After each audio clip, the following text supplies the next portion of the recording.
Former Lenox County Sheriff Deputy Michael Davis on the left and Hunter Brittain on the right. This former Arkansas Sheriff's deputy was convicted of killing that young man. The charge of conviction was negligent homicide. The sentence, 1 year in jail. He killed a 17-year-old during a traffic stop. He's only going to get 1 year in jail, okay?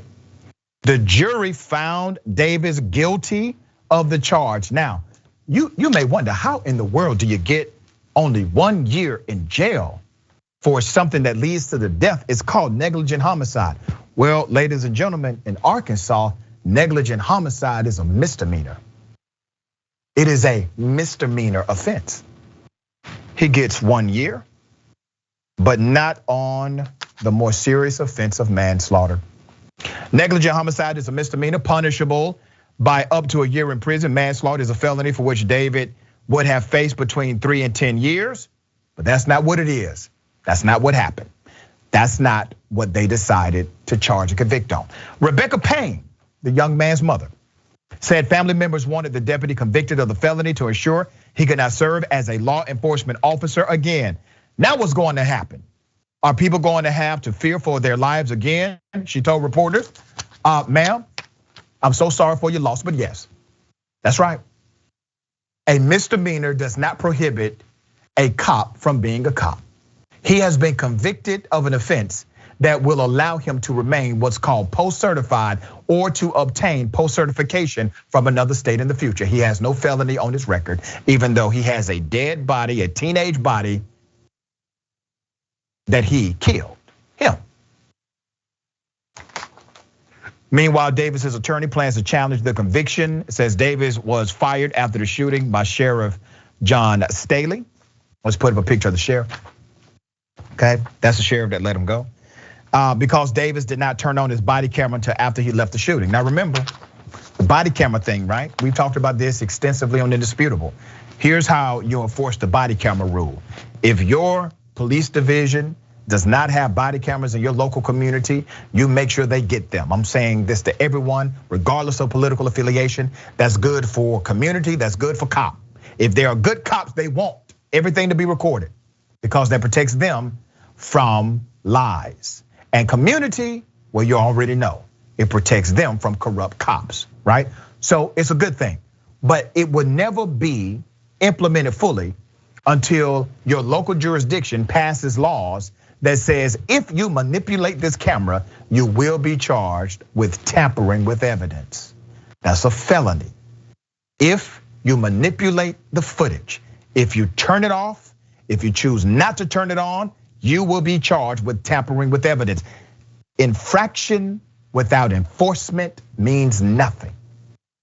Okay, Davis pulled over the 17-year-old Brittain on June 23rd, 2021, giving you background to this story.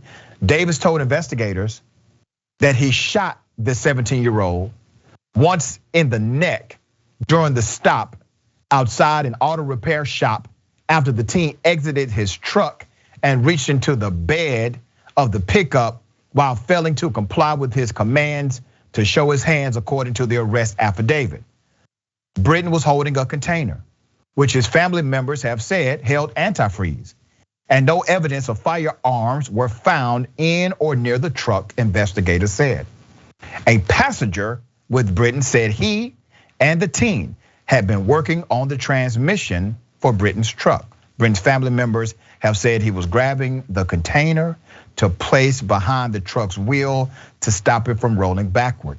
The passenger and another witness testified they never heard Davis tell the teen to show his hands. And there was also an initial report from this story. We covered this initially. There was a report from this story that said the young man told the officer why he needed to do it. It was actually to protect the cop.